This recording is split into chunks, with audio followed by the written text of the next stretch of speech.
Fuck.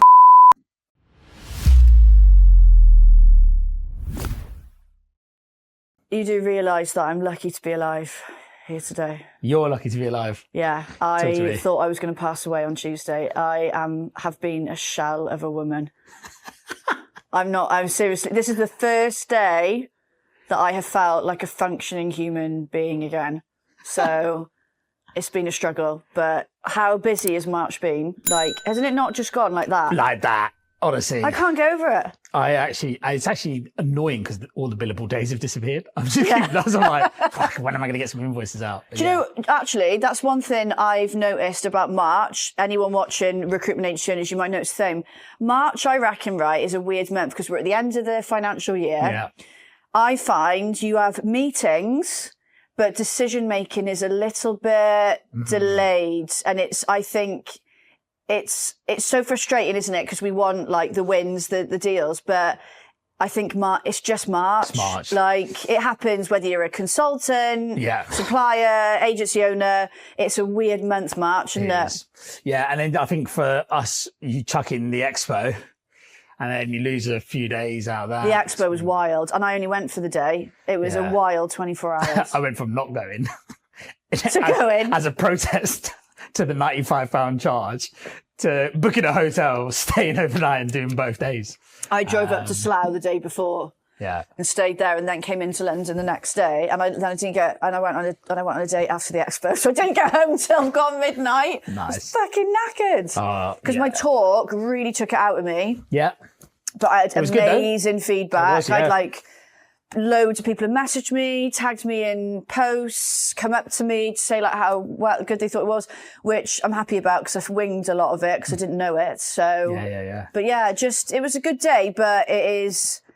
I don't think I could have done the two. I was so tired, like really, really, really tired. I used up most of my social battery on day one and the evening. And then on day two, I used it as an opportunity to go visit all the stands, catch up on the newest and latest features. Obviously, it's how I make my money, so it was important. But it was good fun. Sunshine helped, a few pints afterwards. Oh, that was so nice, wasn't it? Just like the sun coming out and it feeling like spring. Yeah, proper spring. I only went to 2 talks. I had a whole plan. And what happens is I get caught up speaking to people that you don't get to see that often. I'm thinking, I don't want to ditch this convo because I don't know when I'm going to see them again. I'm going to say now, I don't think you missed a whole lot with the sessions because, see, I liked your session because it was what you talked about was what the title was. I feel like everybody uses ChatGPT and AI to write their session titles and the session descriptions. And some of the session, and I like to sit front row, right? So there I am marching up to the front row, sitting down, thinking I'm going to have a session about. You get in there early as well. I do get there early because do you know what? I use it as an opportunity to just quickly catch up, see who else is in the session, try and chat with them. So you sit down, then they start talking and you're like, I thought we were going to be talking about something completely different. We went to one together, didn't we? And I was really excited about it. I was. Because the title was some of it I was going to be talking about in my talk. And I was like, this is really current. I love this. Yeah. And it was nothing to do with the title. And I was just like, oh. And that was one of the comments. I don't think I didn't do the only good talk, but this is the comment I got from people was like, I came away feeling like I'd got a lot of value from it and it was what it said on the tin. Yeah. I mean, like, I went to a couple of others, like, the Carve one was good. It was exactly what the tech ones were generally okay because they are going to talk about tech. It's a product. Yeah. I think it's some of the other stuff where it's like a little bit more conceptual. What does X mean for recruitment? What does Y mean for recruitment? I think that stuff just didn't. Had a few people say they felt that in a lot of the other talks they were being sold to. Oh yeah, loads. Which was annoying for them. Yeah, You're not actually meant to. Like Louise does say, it's not a pitch. But they pay to go on. So no, I don't mean the rat tech. I mean like in general. Oh, okay. They felt like it was more of a like pick me, sort of thing. Yeah, I mean, I get with the ones that have paid. Yeah, slightly different. But for us that don't get paid, the consensus is usually being Louise is like, look, it's not a pitch. It's value. It's informative. So I think I'm going to apply to speak at the next one. I think you should. Yeah. I think you should. I think you'd enjoy it. Just don't get fucking steaming the night before if you. Well, I just have to ask for day one. I can't be doing day two. Day one is definitely the day to have. I was glad I wasn't day two. Yeah. But yeah, I'm chuffed. I filled it out. I had people standing. It was really good. Really good. I really liked your slide structure. Yeah, Canva messed up a bit converting it to PowerPoint, but yeah, it was good fun. Yeah, nice. Shall we? Yeah, let's rock on. But just a quick one. I am currently on my laptop in the queue for Lapland UK because how far in the queue are you? Do you know what? I'm 1,191 in the queue. Cheryl's 24,381 in the queue. So it's me that needs to buy these tickets. Do you want me to go first for LinkedIn posts, or do you want to go first? You go first. Yeah. Okay. Posts, yeah. But yes, if you better bloody listen though. Don't be sucked into that now. I'm gonna. So I've got some good LinkedIn posts for you today.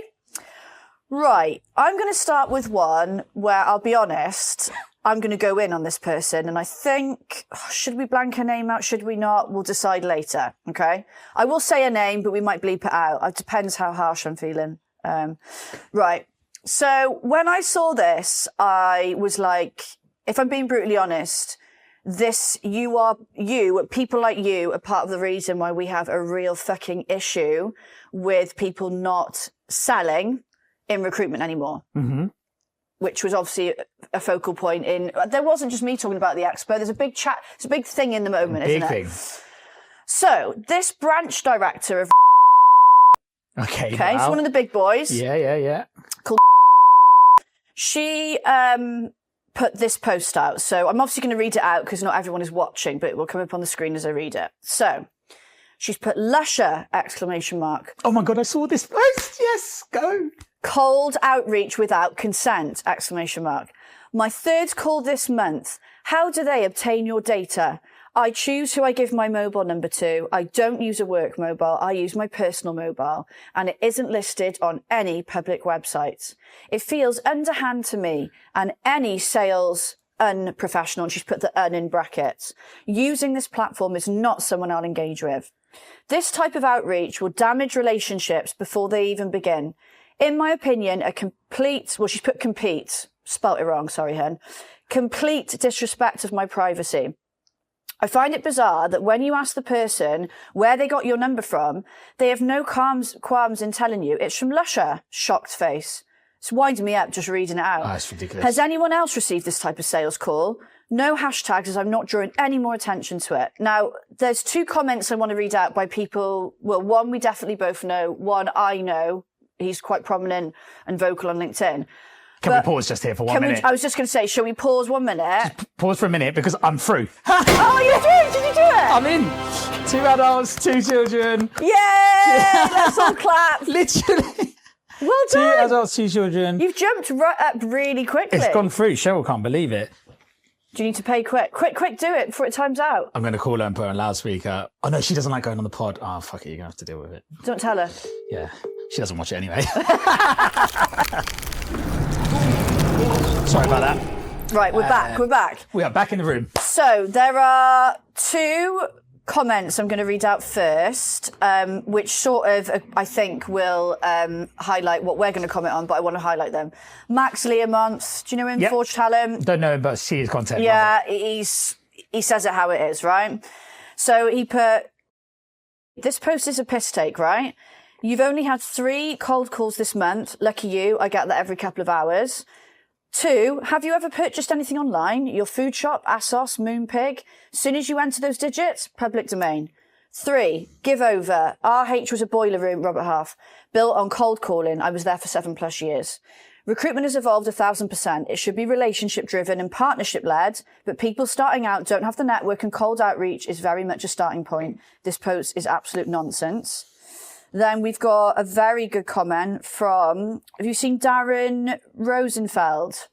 Recruitment, which is the industry you work in, cold calls, in capitals, people every single day. And often people who didn't ask to be called and who don't necessarily want to be either. That's our job, and also how we find passive talent. And the fact someone is upfront and tells you exactly where they sourced your number from is not bizarre. It's honest and respectful. Yeah. If this post came from someone outside recruitment, I could understand the frustration. But coming from a recruiter, it's a pretty daft take. Mm-hmm. Right, I'm not going to say anything. I'm just going to ask you what you think about it. She is absolutely, completely smoking crack. Because how can you... also, working in recruitment, you must understand that contact scrapers or contact enrichment tools exist out there. So you must understand the concept of it. Like, as a branch director, what are you telling your people to do and use and so on and so forth? But they're probably not doing any. This is the problem. I think it's bizarre. I think Darren's take on it in terms of where he says, if this was from someone outside of recruitment, I'd get it, but you're literally in an industry that does it. Yeah, she's absolutely and Robert Half is 100% would have been a volume game back in the day, if not still somewhere. Maybe her branch is she's Manchester. Oh, really? So it's not even like she's in a tiny hub. In my head, I thought maybe she's got a really tiny patch somewhere. I don't think it's an excuse. I think it's alarming that somebody like that is a branch director. Yeah. That somehow doesn't know that even Lusher is a thing. Yeah. It also concerns me that she's saying it's unprofessional. Yeah. I mean, the person, if I don't get it happen often, but if I ring someone and they say, where did you get my number? I always say from Lusher, or I got it from a data enrichment tool or whatever. So the fact they've been honest, what does she want them to lie to her? Yeah. Yeah. What did she want? You asked a question, you got an answer. What did you want them to say? But I think I agree with Max. It's first of all, you've only had 3 in a month. Lucky you. Yeah, that's a good point. Do you know what I mean? Because you should be you probably would be getting a lot more. Yeah. And it's Lusher is not breaking the law. It is getting your information from the public domain. You have put your information somewhere to be had. Yeah. And if you don't like it, you can go on Lusher and ask for it to be taken off. It's not a big deal. But the fact that you are, you think that's unprofessional, it worries me for the state of your team and your branch, because how the fuck is anyone meant to do sales? Yeah. If that's unprofessional. If you think that's unprofessional, so what do you want them to do? Just sit there and wait for it to come to you? Yeah. Yeah. Get a fucking grip. Yeah, that's ridiculous. I read it. I didn't she turned the comments off by the time I saw it. Yeah. Because she just had people go in on her. Everyone went in. And you fucking deserved it. Yeah. Sorry, because you're in the wrong job, hun. You are in the wrong job. Go and work in Tesco. Go and do a different job, because it annoys me because you're part of the problem. Yeah. You know, but you are fighting the good fight against crap recruitment every single day, and also the perception around cold calling and BD and sales in recruitment. What's that saying to a team? I know. Imagine that your manager's posting, your branch director's posting, and she's ranting about it. And it's making it seem bad and terrible and unprofessional. It's not. It's not. It's the job. If you do it in the right way. But I read that and I thought, you fucking twat. Yeah.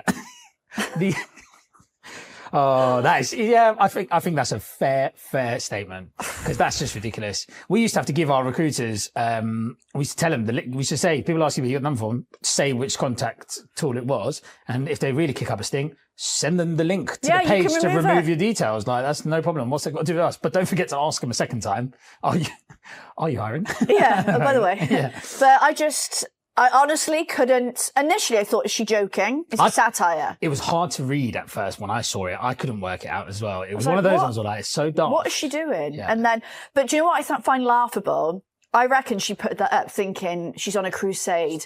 People are going to comment and going, yes, yeah, Lush is disgusting. And not one, I didn't see one comment where anyone agreed with her. People were in disbelief. They were even people from outside recruitment were like, what? Are you serious? Yeah. So, you blew up the internet in the wrong way. In the wrong way. And leave recruitment if I was you. Yeah. Right, what have you got for me? That was a good one. I need to calm down now. It riled me up, reaching it up again.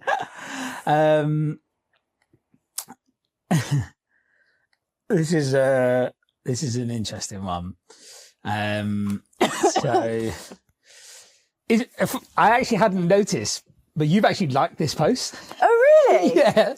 I didn't notice that until today. Oh, I wonder what it is. I screen grabbed it and I was prepping in the Costa. So, right. For those that are listening, I'll read out the post. Everyone else who's watching, you'll see it on the screen. So this is a message from, and we'll name her because I don't think there's any issues, is from Leah Turner. Sometimes I wonder why people hate LinkedIn so much.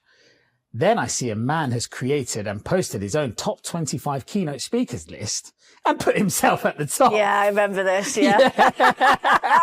And the reason why I picked this post, because the post itself, the post itself is hilarious and people do this. Yeah. But we have an example of this happening in our recruitment industry at the moment. Have you noticed that Atlas, the CRM provider, have like a top 100 recruitment influencer list? Have you seen that? I thought that was Hoxo or whatever. Is this a new one? No, it was always Atlas doing it in collaboration with Hoxo. Oh, okay. Yeah, I've seen this because I can't work out how'd you get on it? People get scores and it's like their score's 16,204 and all this sort of stuff. There's loads of names on there. I've got no idea who the folks are. How'd you get on? I don't get it. I don't know, but I feel like we should ask them to share, open source the algorithm of how they're doing it. The cynical bastard in me just thinks it's a load of fucking shite, right? I just think it's a load of nonsense. And then the other day... We wouldn't if we were on it. No, I don't know. I don't want to be on a list. Would you want to be on that list? Well, I don't know. I don't know what it does for you, but I mean, if they shared the actual way they market and it was legit, I'd be like, oh, this is cool, but I don't... I've had a look. It just says, we look at the score and influence and all this sort of stuff. And like, I clicked on someone that was in the top 10 the other day and they got like 4,000 followers and they posted some... The branch director from Manchester probably make the list. Yeah. But then the other day, Sean Anderson posted saying, I'm really chuffed to be like in the top 100 of this list. He fucking sponsors it. He fucking sponsors it. Is he like, oh, I'm so shocked. Can't believe I've been given this honour. You fucking make it, mate. I know. And do you know what? I don't have the screenshot of that post, but I am going to go back and get it. That is hilarious. We've got to put it up there. And people like, congratulations. Take a bow. Oh, no, I don't know. What do you think about those? Like, because we've got the agency of the year, top 100 agencies. So I like those things anyway, because you do have to pay to go into them, but you're still assessed and you're still ranked, and they do have a criteria. You can't just pay more money and be the top. But like things like this, like top 100, because it's clickbait, right? We know, just so everyone is clear, these lists don't exist to help anyone other than the people producing the list. Yeah. Right? Yeah. They produce the list of 100 people and then you go on and go, ooh, I've made it to number 99 on the 100 then people and then see they it. post about it and they tag the company who's produced the list. So all it is, if you have reposted or reshared, well done for being an extension of Atlas's marketing team. You didn't know. But that's what it is, right? That's exactly what it is. It's a marketing ploy. But can we come back to the post itself? Yeah. It didn't shock me either because, like, what was it? The top 10 keynote speakers. Top 25 keynote speakers list and put himself at the top. I just think, like, and I bet that keynote list, I put money on it being all blokes. Yeah. Like, probably. And I have to say, I've noticed a few panels recently where they're all male panels. And I'm like, come on, there's some really fucking banging female-led recruitment businesses around and you couldn't ask one of them on your panel. Yeah. So I know I'm taking it on a tangent, but I read that and that's the first thing I thought was, oh, here we go. Another bloke putting himself at the top and probably with all his mateys in the top 10. Boys Club. Boys Club, sick of it, makes me sick. There's a good comment on this post that I've also screen grabbed. Oh, yeah? The comment is from Gemma Oldbury. My top 10 list today is absolute legends who forget to eat breakfast and are thriving in the fumes of their chaotic good energies. But that has now reminded me to make some toast and coffee. I just made me chuckle. Just people like making light of it. Loads of people making light of it. But yeah. I remember seeing that. You can't have a list and put yourself on the top of it. No. You also can't have a list and not share with the whole world what the algorithm is. Yeah. You also can't be proud to make a list that you sponsor. I just think that's ridiculous. That's like me saying, like, I'm really proud to announce that I've been awarded the best presenter of KOSI. Yeah. Or the second best presenter of KOSI, or even worse. It's just because I've chosen to, like, basically you've awarded yourself. Yeah, I know. It's kind of ridiculous. Honestly, that's really tickled me that he's done that. That's so good. And is acting all surprised. I know. I can't believe it. God. And there we go. Funny. Yeah. I won't say any more about it. Right, I've got a funny one for you. Do you remember Ken Chang? Yeah. So he's I've picked my arm and I'm making myself bleed.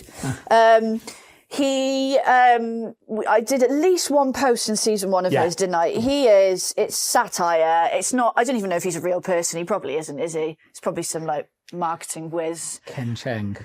Yeah, he posts pure like satire or how would you say satirical posts? Satirical, yeah, posts. And I really like this one, but I don't think you're going to get it. Okay. But so it'll be very telling if you do. Oh, God. But let me show you the picture. So for anyone watching, we'll show the picture first, because otherwise the text won't make any sense. Okay. So that is the picture. Okay. And for those listening, it is a hand holding a lemon. Looks like a lemon. Yeah. Yeah. Okay. So post is, I found this odd lemon-shaped item on my employee's desk. If I hold the button, it makes a strange buzzing noise. She told me it was a productivity enhancer. Having it on makes her more energized and reduces stress. I checked her performance over the last few months and noticed rapid improvement. Whatever this contraption is, it works. I asked her to get several dozen more on company budget. I've given them out to everyone in the office. They're encouraged to use them during office hours. In meetings, I place a few in the centre of the table. They create an aura of creativity and stimulate the room. Does anyone know what this is? Has anyone used one before? Do you know what it is? Oh my God. Is it a fucking vibrator? Yeah. Let me see the picture. Well, it's a sort of vibrator. I've never seen one before. Well, I knew what it was straight away, which says it all. So, but I just thought that's hilarious. So if you are a woman, you will probably recognise the picture. Sometimes they look like that. Sometimes they look like a rose. But among the female community, they're kicking up a storm. That's all I'm going to say. If you haven't got one, let me know. I'll send you a link. Go and get it. Link in description. Link in description. But when I read it, I was like, well played, Ken, because that is productivity enhancer. Fucking reduces stress. I mean, it's all true. It's all true. So, I mean, if I worked for a business that provided them on company budget, sign me up. I'll close my business tomorrow. I'll go and work there today. What? Better than saying you're like a family. Yeah. Isn't it? Yeah. Definitely. We'll create an aura of creativity and stimulate the room. Oh God, I love it. I was wondering if if Cheryl's got one, you're in trouble. Okay, cool. Thank you for that. So I just thought, well done, good. Ken. His posts are brilliant. I think that's even from last month. I keep a backlog of these posts. Yeah. But if you don't follow Ken Cheng, go and follow him, because his posts are hilarious. Yeah. Nice. Yeah, I like Ken Cheng. Really funny. I've got 2 options for my next one. Ooh. And I said to myself, I'll make a decision on the cuff about what to go for. Not on the hoof. On the Wait, if you've ever heard the term on the hoof, please let us know if that's a legit thing. She said it earlier before we came in. I was like, do you mean like off the cuff or something like that? But some woman, the woman downstairs agreed with me. She's like, I've heard that before. Yeah. If you've heard of on the hoof, as in like doing something like on the go or on the spur of the moment, let us know, because I believe that is a real saying. On the hoof. Right. I'm going to go for this one, because actually it's less about the post. Okay. It's more about something that I've decided to name coattailing. Oh, you like naming them now, don't you? Oh, coattailing. This is going to wind me up. I know this is going to wind me up. Right. So we've noticed a very strange behavior happening on LinkedIn. There was once a LinkedIn guru who said, commenting on people's posts will help your engagement. Yeah. And what that's meant, or the literal action that other people have taken, is they just comment on everything now, right? Everything. And they just go in on the comments. I'm talking like writing dissertations on people's posts. Ramblings, proper ramblings. Yeah. And so there was this post that went out by Shona Wainwright, where it's quite a good post, actually. I will read it out. We've normalized something wild in this industry. Recruiters being coached by managers who haven't touched a desk since 2021. I don't think that's that long ago, personally. That's not that long ago. That's really not that long ago. Yet still feel qualified to tell you how to survive today's market. KPIs copied from the glory days. Just BD harder from someone who hasn't BD'd in years. performance plans, they wouldn't hit themselves. I 100% think recruitment agency managers should still be billing, unless you're in a super strategic CEO role. Surely you should lead a sales team based on reality, not memories of your golden ticket years. Do you think you can manage a sales team when you don't sell? I've got a feeling she doesn't like her manager. Yeah. Oh, is she a consultant? I think she's a consultant, yeah. Oh, do you know, I think that's, I have to say, I take my hat off to her. Yeah. I could comment, I know it's not about that, but I think that's a really good LinkedIn post. I think it's quite a good post. Topical. We can talk about the post. Yeah, I think that's a really good post. And then we'll get on to coattailing. But what do you think? What do you think, though? What do you think what she said? Non-billing managers? You having them?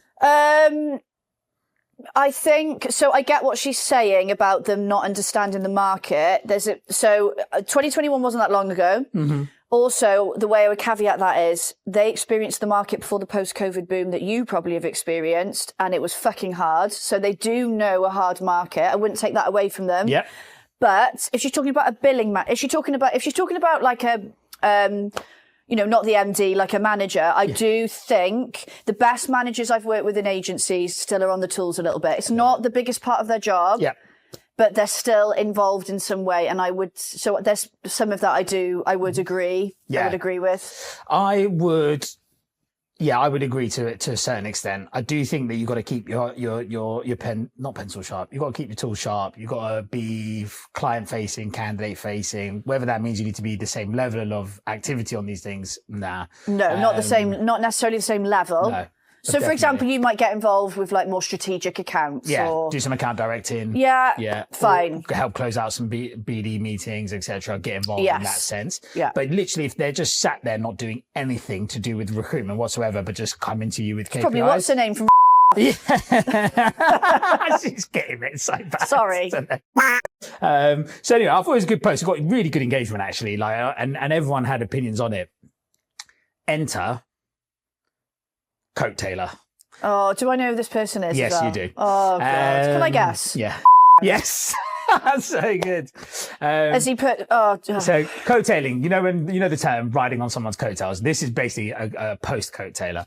And the coattail, I'm not even going to read the comment because it's not worth reading. It's probably too long anyway. But there are some serial people out there doing that. I've got to the point now recently we've had an example on LinkedIn where not prominent person, someone who posts quite a lot of content actually called out someone for commenting on their post. Yeah. To saying, hey, I don't like engaging with I saw that. competitors on... Was it Stu Wilson that shared it? Yeah. Yeah, saw it. And they were saying, so the original poster said to what they thought was a coattailer, which wasn't a coattailer at all. It wasn't. It was quite like an engaging comment, etc. Agreeing and saying, I don't engage or cross collaborate with competitors. Yeah, I don't appreciate you trying to steal my. I don't know if he worded it like this, but he said, "I don't appreciate it when people try and take my audience or steal." Yeah. But I don't think he even left a comment that. I think it wasn't. No, it wasn't that sort of comment. No, it wasn't. For me, I think with this person in particular, what makes me laugh is if he spent more time commenting on actual decision makers for him's posts and not ramblings and he speaks in riddles and codes. If he actually gave some value and some decent comments, I don't have a problem with that. Yeah. But he comments on a lot of suppliers' posts. Loads and absolute riddles and ramblings. Doesn't actually make any sense. He's commenting on a recruitment consultant's post there, not a decision maker. Not saying don't do it, but I doubt he's offered any value in his comments. That recruitment consultant is just trying to make himself look amazing and drop loads of American sales slang words in it. Yeah, there's a fair few of those. Yeah, I can read it from a mile off. It's like, look, you're trying to sell that you are this amazing top class sales trainer when you are not demonstrating that to me. No. We talked about this last episode. We were talking about the masterclasses, the people flogging masterclasses who are in our DMs, wrong ICP. It's going to be a good one. I still can't. I can't. But hats off to the consultant because that is a really good piece of content. And I think good for sharing it because it's not, look at this amazing candidate that I've got this week that isn't relevant to anyone that's on LinkedIn. It's a really good post. I like that. Yeah. Yeah. I rate it. So yeah, good post, rebuilding managers, and an example of coattailing. Yeah. 3 themes in one. I'm glad you picked that one. Nice. Brilliant. Big shout out to our sponsors, Shazami. You'll know them for producing recruitment websites that integrate into your CRM. They're not just that anymore.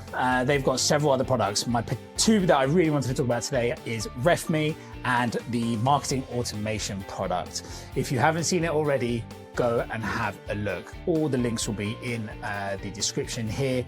If you haven't spoken to Shazami in the last 12 months, you don't know anything about them. So go find out. All stories. Yes. Okay, so... I'm excited for the stories. Yeah. So I've got...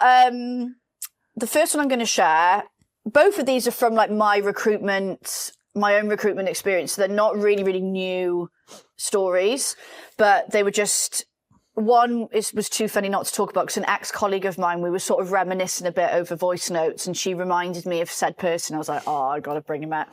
But, the other story is is one that still gives me PTSD now, like something I did. So I'll talk about it. But you know, if I said imagine, if you were going to imagine recruitment personified in a person, a bloke, what comes into your head? Recruitment personified? Yeah. So if you were going to imagine I always refer to Connor from Bromley or Beckenham, and I just picture quarter zip, clean shaven. Well, back in I'm talking 13 years ago. 13 years ago would have been skinny tie, top man suit, Burton's loafers.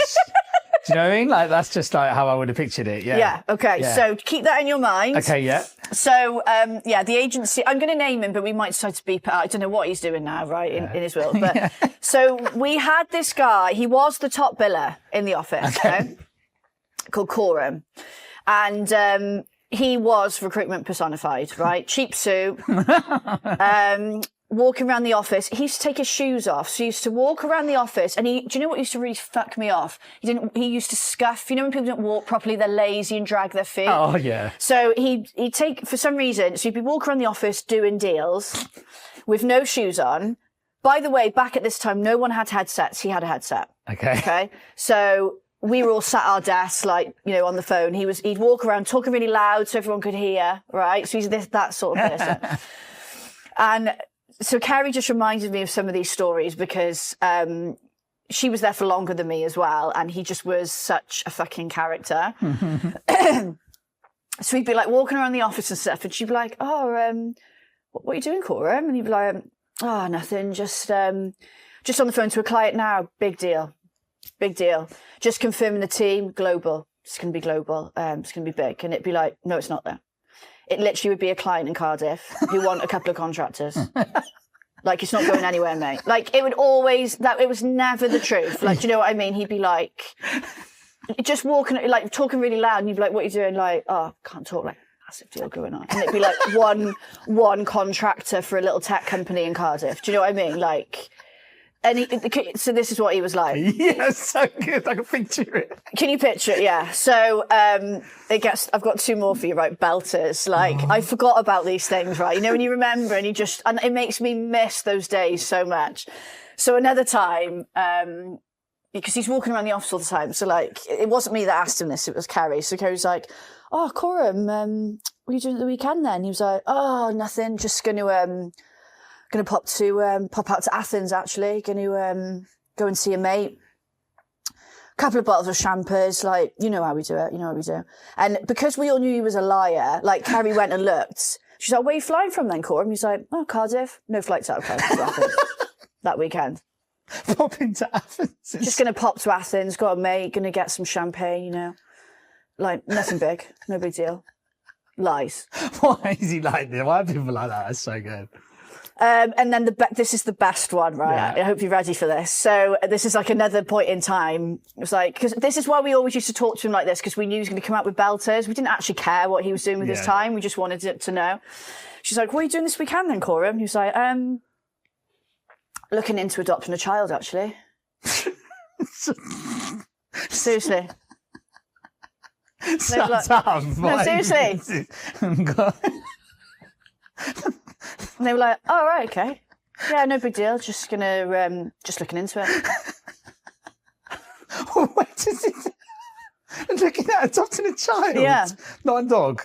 No, a child. Oh, my God. He even ran for his local, to be a councillor, you know, when you run for council. Shut up. Like all the little young kids for reform around the country. Like, I think it was Labour, I think. Yeah. But not that it matters, but he just had this idea of himself. The directors didn't do any favours because he was making them good money. Yeah. Like, they did feed the ego. Yeah. But, like I remember like we had like some snow. So in Cardiff, it wasn't settling, but like where I lived and where like my teammate Kate lived, like the snow was getting bad. And my manager, we live in Bridgend. So it was like, you know, go home, don't come in tomorrow if it gets bad. But it really didn't get that bad. So we all come in the next day, like, and some people live like in the areas where it would potentially settle. He lives like 10 minutes from the office in central Cardiff. And he rang and he was like, it's not safe for me to come in today. It's not safe. Snow's too bad. I'm staying at home. And it was like, there is no snow outside. And they were like, get your ass into the office. Yeah. But yeah, like, I just had to, I love people like that. I just love people like that. He was, like, I can still picture him now, like, shuffling, and his socks would be coming off at the front and all dirty, and he'd be like, that cheap suit and talking loud on his headset. Do you know what the best thing about people like that, yeah? Largely, they're just completely harmless. But they're he was harmless. They're just fucking funny, though. Like, that. Hilarious. He didn't know he was funny. Oh, that is so good. He didn't know he was funny at all. And when we would talk to him like this, he thought we were generally interested. Like, we were really just taking the piss out of him. Yeah. But yeah, he was harmless. But I love it. They're such a good value add though, because you get so many good memories. So many good memories. Like when I was listening to his voice notes yesterday, I was like laughing. I was like, oh, I miss him. I miss him. I want to know, Coram, if you're listening to this, what are you doing right now with your life? I'm desperate to have a look up for him on LinkedIn. He did try setting up his own agency. Oh, did he? Oh, okay, fair. He left on bad terms in the end. I think he tried. He had like one big client, and I think that fell out of bed. But he did try setting up on his own, but I don't think it worked. Yeah. But I'd love to know what he's doing now. Oh, so good, man. Cool. Love to know. Reach out. He reminds me of somebody we know. Actually, I'll tell you after. Okay, yeah. Do you know what? Funny, when I worked at we I might have to bleep that out. But I worked with a guy, and he was on my team. He actually worked in my team. He was one of the delivery consultants, and then literally an actual Connor from Beckenham. Like, so there's a guy I can see it in my head. Connor from Beckenham, who I love, funniest guy I've ever worked with. You know, someone that's just so quick. Like, you just can't fuck up around him because he'll hammer you. Yeah. Right? And he's just so good. He's just constantly doesn't stop talking. He's working, he's doing deals and stuff, but in between he's just like taking the piss out of everything that's happening. I actually love being around people like that. It's honestly, I adore him. Like, I adore him so much. I would literally be like, come under my wing. I think back to 2018, 2019 when we were working all together, like, and then during lockdown we worked together. It was great. And anyway, there's a guy on my team, and he's always got a story, right? Anyway, he's always got a story, like something mad happened at the weekend, like on a Monday, like, fucking hell, like, armed police raided my house, or like, I just like almost got shot. Would you look forward to it every day? Yeah, every week. And I'd just be sitting there going, what? Oh yeah, really? And Con was just the best at like winding him up. He'd keep going. He'd be like, tell me about that again. What happened? Where was you? Where was that happening? Anyway, the best one he ever dropped was that he was shagging Jackie Chan's daughter. Fuck off.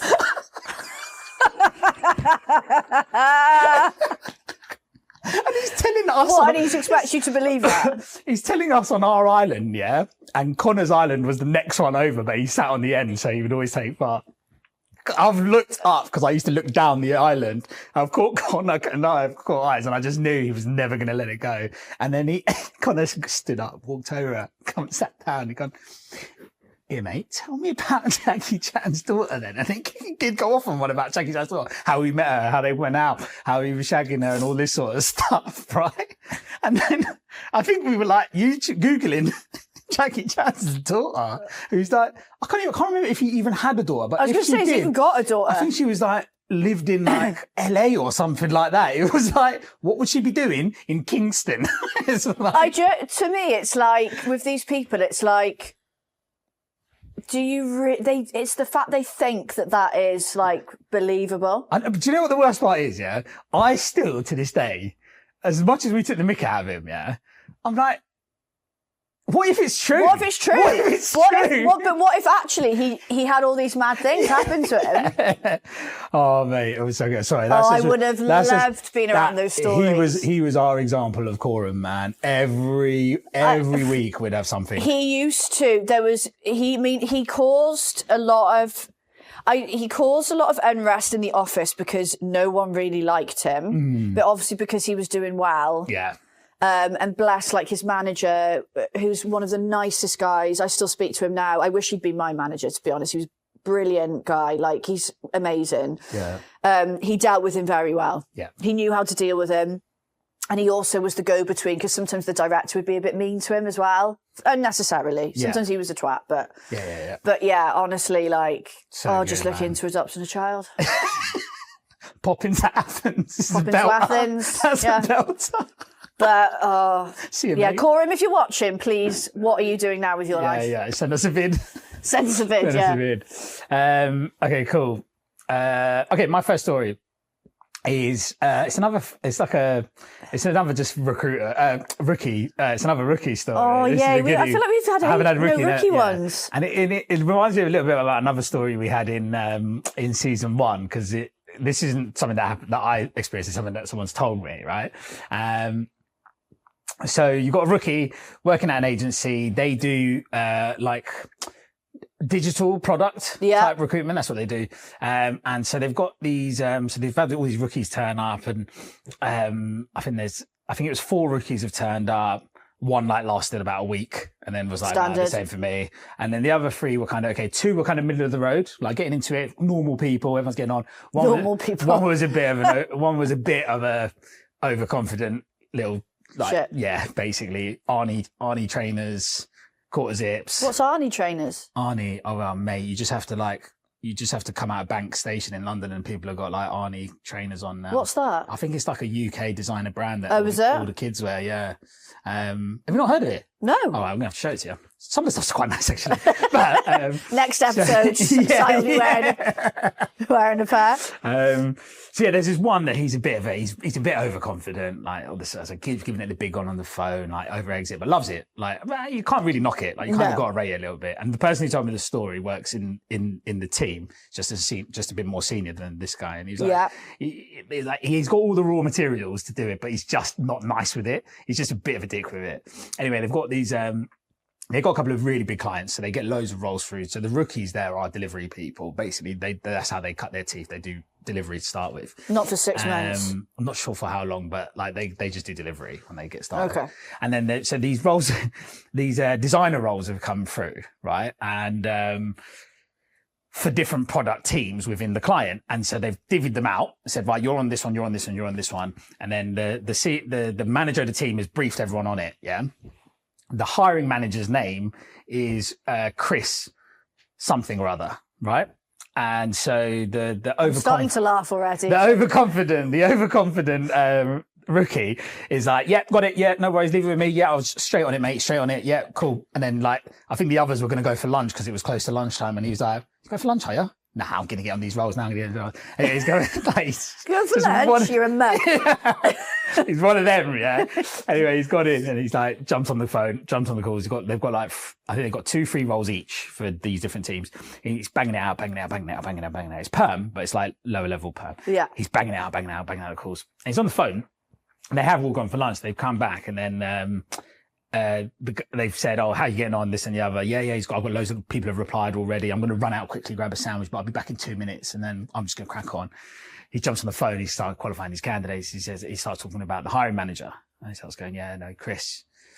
Yeah, Chris, he's He's a lovely, lovely bloke. Honestly, he's really, really good. We've done a lot of business with him. Very good manager. Feedback's been amazing on him as a person to work for. So all the candidates like, yeah, cool, I'm in, send the CVs. Next day or two, interview requests start coming in. Obviously, he's picked up a load of interviews. He's fucking giving it one of them. Like, yeah. So he's prepping. And he's called the candidates up to prep him and said, yeah, Chris, you'll love him. You'll love him. You'll love him. You'll love him. You'll love him. But don't forget this. Did some good prep. But said you'll love him. Anyway, the interview, the senior people on the team are listening to him doing all of this, and they're all just smiling at each other, right? It's reminding me of Bob. And yeah, they're all just smiling at this guy doing all the prep and talking about this hiring manager. Anyway, he's got 3 interviews that happen in that week. On the same day, and then they all start calling up with feedback, and then he gets up. He's like, yeah, well. Everyone, I've got to do some feedback. Got feedback call to do. So he jumps on the call, and then he walks over. He's walking around, and then his face drops a little bit, and then they're like, "Fucking, we've never seen him that uncomfortable before." And then he's like, "Oh yeah, oh that Chris. Oh, I was talking about a different Chris. Yeah, no worries. Anyway, I've got your feedback. I'll call you back." Puts the phone down, and he sits back at his desk, and they're like, "What's happened there, mate?" They all know what's happened.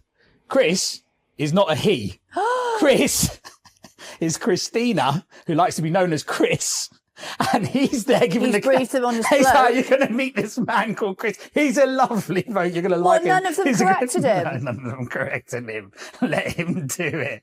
And then he's Oh, gone. no. He was like, how come no He one looks like a right twat now. I know. But I love it. I love all that stuff. But why are you, again, do you remember the guy that Yeah, I used to work? that's exactly what I was thinking of. Mate, I was like, There wasn't it 8-foot Bob? 8-foot Bob. Yeah. But why do people do that? Like, it's just like, I get it. I don't know. Like, I think it's that sort of character, like a quorum character, isn't it? That's like, wants to sound like they've got this idea in their head of what they want to be like and they just want to be it now. Yeah. But I think it's a little bit naughty of them not telling him. Do you think? Shall I tell you why? Go on, why?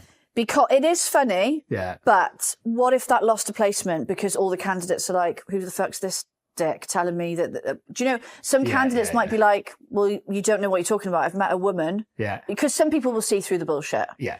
That could lose us. That could lose placement. Yeah. And also, that's true. Think about the candidates going expecting a bloke and they all go to this Christina. Oh, I thought I was meeting a bloke called Chris. They're all not prepared properly. Yeah. And then it goes back to the agency because... Personally, I think it's naughty. Maybe let him do it once on the first call and go, oh, look, mate, we let you do it once, but it's a fucking woman. Yeah. So, you know, and take the piss out of him for it then. Yeah. But not let it go that far. I think you could miss out on money. You could miss out on money, you could lose it. But you know what? If I worked in that team and there was someone like this guy on my team, I would let him... Would you? As a manager, maybe not, but as just a fellow senior on the team, I'd just be like, yeah, fuck it. As long as it's not no, I'm talking about it's the manager's responsibility to do that. But yeah, I like, you see them, you see him like it, don't you? Like, so good though. I love it. Yeah. He's a lovely guy. No, him. Chris, when I play golf with him at the weekend. Know him well. Nice guy. And then it's a fucking woman. Christina. So good, man. I love stuff like that. I'd love to have seen his face when he realised. Yeah. That I can imagine but he pivoted nicely. Apparently he handled it really well. And he was like, oh, sorry, that Chris. Oh, sorry, I've just got so many interviews going on. I think there's no other Chris there. So when they turn up, they're like, well, where's this other Chris? There is no Chris. Yeah. Yeah, rookies. I love him. Oh. I love him. I love it. I do.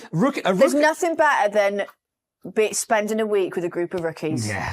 Even a day. Yeah. Love it. It's good for the soul, man. It is good for the soul. It reminds you where you come from. Yeah. Fucking hell. Well, speaking of that, this isn't I wasn't a rookie at this point, but you know, like the face drop, the whole realization thing, this is one of those stories.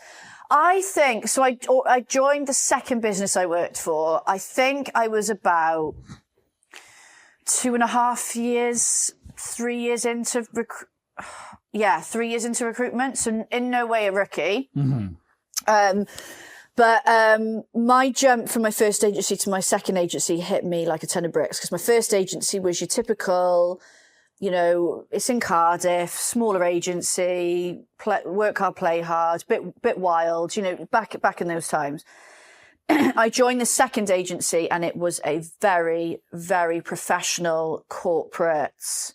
They weren't one of the big boys, but a lot more serious. I mean, it made me an amazing recruiter, but totally different kettle of fish. 10 times the amount of pressure. Everything always had to be perfect. There was no room for error, no room for mistake. Wow. It was... Big culture shock. Huge, massive culture shock, right? And we used to work with some very big organisations and we'd run assessment centres for them. And I'd just got... so at this point, we were running this assessment centre for rookies going into their first sales role. So it was a rookie, for the client. So we'd all the different consultants had put different candidates in for this assessment. I can't remember how many people I had, but it's quite a lot of pressure because not only are we running it, but you're sitting in the room with these managers with some of your candidates. So if they fuck up, you are there. So the whole thing was a lot of pressure. I was all over the shop and I was responsible for sort of like sitting in the room with the rookies, making sure they go to the right room, checking the managers are okay. And I had some of our bigger managers there. So I was literally an anxious mess the whole 2 days, basically. Anyway, it's going really well. All the candidates are performing really well. One of mine, it goes in and smashes it, right? And I'm like, oh, thank God. So they tell us he did so well. We haven't done the wash up yet. So the wash up was on the final day. We'd go through all the candidates, but they basically say, we want him. Because we told them, look, I had him in for another interview the next day. They were like, just offer him. We want him. We don't want him to go. So ring the candidate. I still remember him. He was Welsh, actually. Rang him, said he got the job. Are you happy to accept? Yeah. So at the end of the day, I've done a whole day of assessment. I go back to the hotel before we go to dinner and they're like, quickly go and offer him and then meet us for dinner. So I do it. He says yes. I'm like, oh, amazing. Banging. Go down to dinner. They're like, right, is he going to go to X company tomorrow? No, he's accepted. Fine. That's that. Go to the next day, the assessment centre. Again, you know, here, there and everywhere, a lot of pressure. And I get the owner of we were that small that the owner's husband and wife of the company were still very, very hands-on. So I get a call from her and she goes fucking ballistic at me down the phone because matey has still gone to the interview. We've pulled him out. He's travelled all the way there from Wales to Surrey. I think it was Surrey. So it's a long old journey, paid for his travel, everything. Turned up and they were like, oh, well, they told us that you're not coming for your interview. He's gutted because he still wanted to do it. I'd fucking forgotten. Well, even though he'd accepted, I'd forgotten to say what I normally would, which is, right, just to check, what about X interview tomorrow? Oh, no. Because if he'd have gone, well, I still want to go, we wouldn't have pulled him out. I would have let him go. Let him go, and told the other company, look, he's verbally accepted, but he's still going to go. Yeah. If he'd have said, no, I don't want to go anymore. I was so like, and honestly, I had a fucking bollocking for it. I actually cried. No way. Really? I was just so tired. You know, when you're like, and it's not something I would normally do. You know, when you're just like, oh my God. Yeah. Like in that moment, my heart dropped, my face dropped. I was like, oh my God. Oh, man. Luckily, they let him still do it and we covered his expenses. So it was all okay in the end. And he did end up taking the original one that he went for anyway. It was all fine in the end. But in fairness, because I was so upset and they could see I was so tired and everything from it, they did give me a day off. It didn't come out of my annual leave. They let me have the Monday off. Oh, nice. Yeah, that is quite nice. Yeah, because once she calmed down, she was like, I'm really sorry for shouting, like, you know, and they knew I'd worked really hard. Like properly shouting, like yelling. Raging, raging, okay. Camping, fuming, raging, wow. and I hate doing things wrong. Like failure to me is not an option, and like I was like beside myself. Yeah, I can imagine. But for any of you out there, don't forget to ask that fucking question. No, but I never forgot it after. No, you it's still ingrained in my brain. Every time I train groups on this thing, I'm like, I can remember it. I still remember how it felt. I still remember the phone call. Yeah. I still remember it all. But Jesus Christ. Yeah. Mate. It's the sort of thing that happens and you wanna just like pass away. The floor. The floor to open up. I hate yeah. I'm feeling it. You're feeling it? Yeah. PTSD. I might cry. Yeah. All right, I got one last. It's my story now, isn't it? Yeah. Last story of the show. Don't know what time it is. I think that's time we've got to leave, isn't it? Well, anyway, we'll work it out. No, we got a bit of time. Okay, cool. Yeah, Tom's giving thumbs up. We've got time.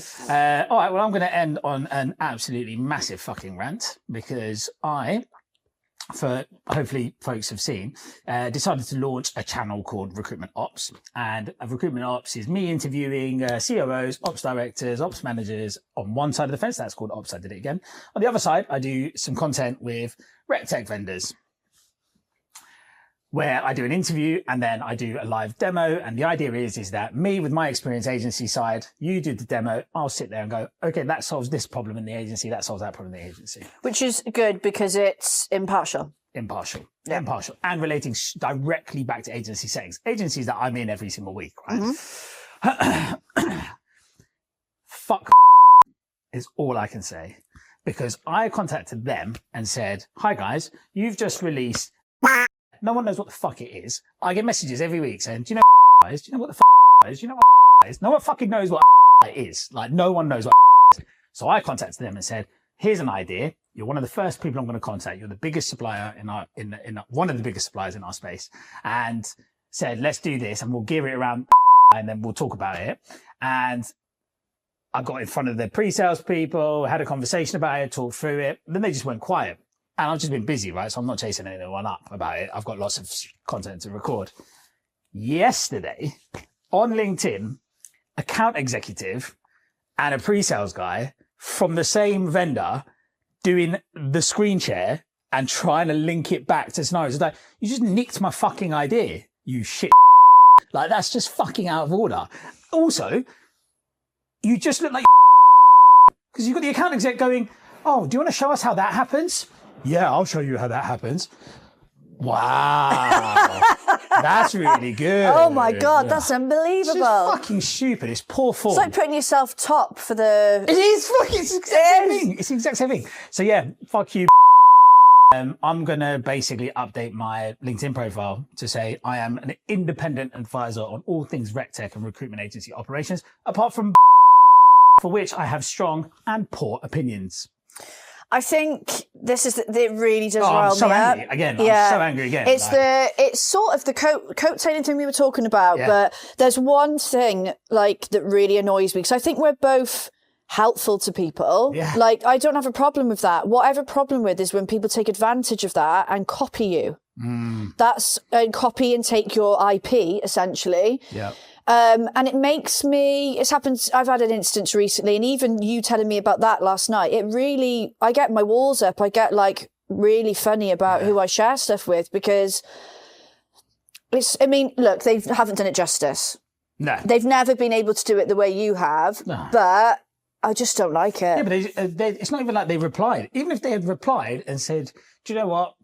Thank you. We actually, even if they just said, we think it'd be better if we just did that ourselves. Yeah, fine. I'd be like, all right, we've nicked my idea, but at least you fronted it up. But for me to just be scrolling through LinkedIn and see it and then be like, oh, you never replied to my bloody it's really annoying. Raging. Really annoying. And I think I said to you, I'm hanging out with like three pretty large customers of theirs. One that approached me for a piece of work to move CRM.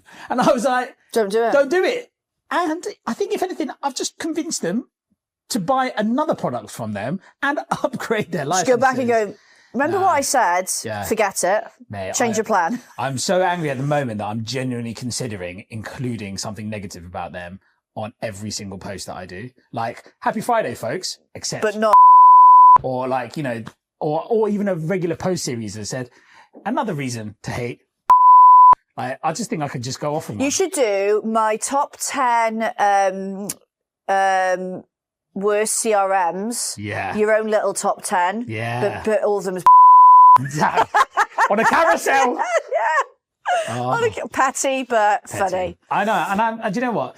I feel like I am a petty person. I am. I think I am a petty person. I do hold on to things a little bit. I'm a passionate person, so I hold on to these things. Yeah, I hold a grudge, But the other thing is you're a fucking giant. I'm like one person out of Egham that's like doing stuff that helps your customers. Yeah, as well. But at the end of the day, if they haven't been able with all the heads they've got in that business to think of that. Yeah. But also, I know people say, oh, take it as a compliment, take it as a compliment. I can't. I know. I hate Like, that line. I know it is, right? But I can't. It still isn't, it still doesn't make it, especially when you've got, it's your baby, it's your business, it's your idea. Yeah. And then people try and piggyback on your fucking ideas. I just want to punch them in the face. Yeah. Tomo, all of that needs to get bleeped out, by the way, because we can't actually talk about them. But yes, that bleep button's going to get a few fucking presses during that one. But yeah, fuck. What a load of shit that was. Anyway, let's finish on a happy note. So, big shout out to our second, not in any particular order, by the way, sponsor, Pay Guardians. Pay Guardians, I think if you're in, especially the temp world, you'll know that there's a lot of payroll companies. What they do essentially, you could say, is pretty much the same. The one thing that differentiates them is the service and the people.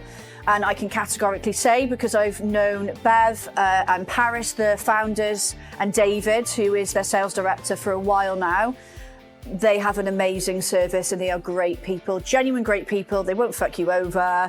Go and check them out. And I can categorically say I have clients that have had terrible service that I've moved to them and they are very happy. So again, link in the comments, definitely go and look into them and have a chat. Just quickly to finish, what's been going on? We were going to share. I can't even speak properly. This is just an indicator of like what I've been. I've been like the last week.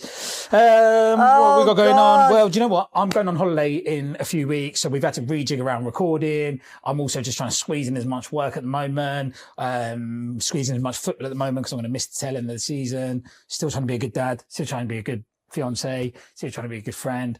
All of the stuff, basically. Life is long at the moment. I feel like I've got bags under my eyes, but I am happy because it's all good stuff at the moment. Yeah, it's all good. Can't complain. It's busy, but can't complain. Yeah. Well, I went on holiday from Friday to Monday to celebrate my birthday, and it fucking hit me hard. You've been like dead. I spent 10.5 hours in the club on Sunday. From 7 a.m. until, it makes me feel a bit sick talking about it, from 7 a.m. till 5:30. Yeah. We didn't get into the one before, we got into a different place this time. And I felt all right. We left there, I was like, cocky as fuck. Yeah, I feel good. 37, I'm fine. Monday also felt okay till I got home. Got home in the afternoons, doing a bit of work on the laptop, started to feel a little bit sick, thought fine, left my dinner, had some dinner, steadily got worse, had to go to bed. Woke up Tuesday, my actual birthday, but I had to work. And basically, in a nutshell, as the day went on, I started to feel more and more sick. And to the point at 2:00 where I was sick. And I've basically ruined my whole birthday. I couldn't eat any birthday cake. I couldn't, like, in the night with my family, couldn't eat anything. I was like sipping on Lucozade and eating plain crisps. It was that level of bad. I only have started to feel relatively, like my body's only functioning normal today. I wouldn't wish that feeling on anyone. I felt horrible on Tuesday. We are old, man. Like throwing up 2 days a day after you get back is like pretty. 2 days after, 2 days after you got back. Yeah, that's pretty funny. My stomach was irritated basically from what I was eating. I was trying to eat normally. Yeah. And it was like, no, we need bland. We need bland, yeah. Yeah. I thought you were the same age as me. Have you My just younger turned 37 older? then? Just 37. Oh, yeah, you're a year younger. Yeah. I thought we were the same age. No. Are you sure you're 37? What year are you born? 1989. Oh, yeah, you are, yeah. What? How old do you think I was? I thought you were the same age as me. I thought we were the same school year, but we're not. It might be same school year. Oh, yes. Yes. No, would we? Yeah, same school year. But no. No, we can't be same school year if you just turned 37. You sure you're 37? I'm 24th of March, 1989. I'm 37, actually. I'm not 38. Is it bad that I'm getting a calculator out to do that? No, I'm worrying now. Have I got it wrong? 2026 minus 1989. No, you're 37, yeah. Thank you. Cool. All right. Should we wrap up? Yeah.